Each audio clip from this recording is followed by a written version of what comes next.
BJP नेता शुभेंदु अधिकारी ने पश्चिम बंगाल चुनाव के लिए भवानीपुर सीट से नामांकन दाखिल कर दिया है। उनके नामांकन से पहले केंद्रीय गृह मंत्री अमित शाह ने पश्चिम बंगाल के भवानीपुर में एक रोड शो किया। उन्होंने कहा, मैं अगले 15 दिन बंगाल में रहने वाला हूं। टीएमसी को जड़ से उखाड़ फेंकने और उसे बंगाल की खाड़ी में फेंकने उनका मकसद है।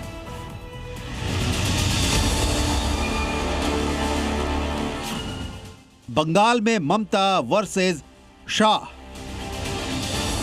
शाह के संकल्प पर मुहर लगाएगा बंगाल। दीदी को सत्ता जाने का डर। बंगाल चुनाव की तारीख जैसे जैसे नजदीक आ रही है, सियासी माहौल गर्माता जा रहा है। बंगाल चुनाव में बीजेपी के पास खोने के लिए भले ही कुछ नहीं है, लेकिन दीदी बेहद डरी हुई हैं। भवानीपुर में शुभेंदु अधिकारी के नामांकन के दौरान बीजेपी और टीएमसी कार्यकर्ताओं के बीच झड़प हो गई। इस दौरान काली घाट के पास विरोध प्रदर्शन, नारे लगाए गए। शाह का काफिला जब ममता बनर्जी के आवास के पास काली घाट इलाके में पहुंचा तो तनाव बढ़ गया। टीएमसी समर्थकों ने जय बंगला और ममता बनर्जी जिंदाबाद जैसे नारे लगाए।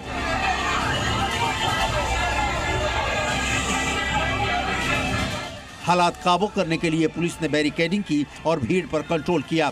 अमित शाह ने कहा कि शुभेंदु अधिकारी नंदीग्राम से चुनाव लड़ना चाहते थे, लेकिन मैंने उनसे कहा कि सिर्फ नंदीग्राम में ही नहीं बल्कि हमें ममता को उनके घर में भी हराना होगा। मुख्यमंत्री ममता बनर्जी पश्चिम बंगाल की भवानीपुर और नंदीग्राम सीट से चुनाव लड़ रही हैं।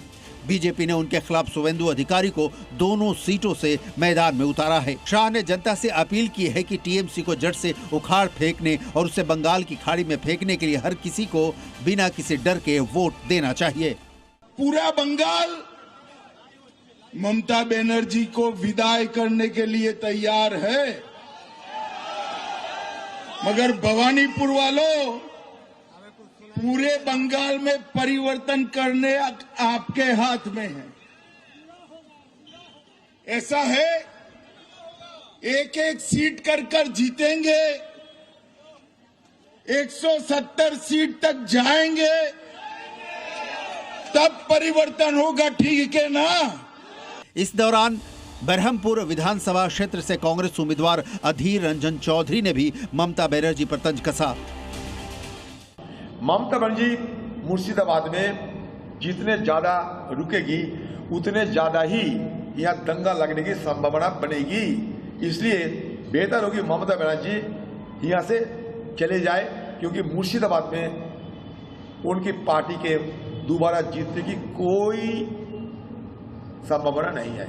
पश्चिम बंगाल में बीजेपी अपने हिंदुत्व वाले एजेंडे के साथ ममता के किले को ध्वस्त करने उतरी है।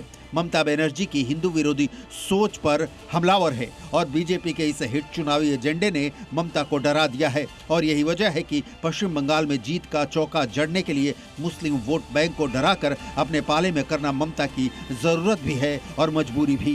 ब्यूरो रिपोर्ट, जी मीडिया।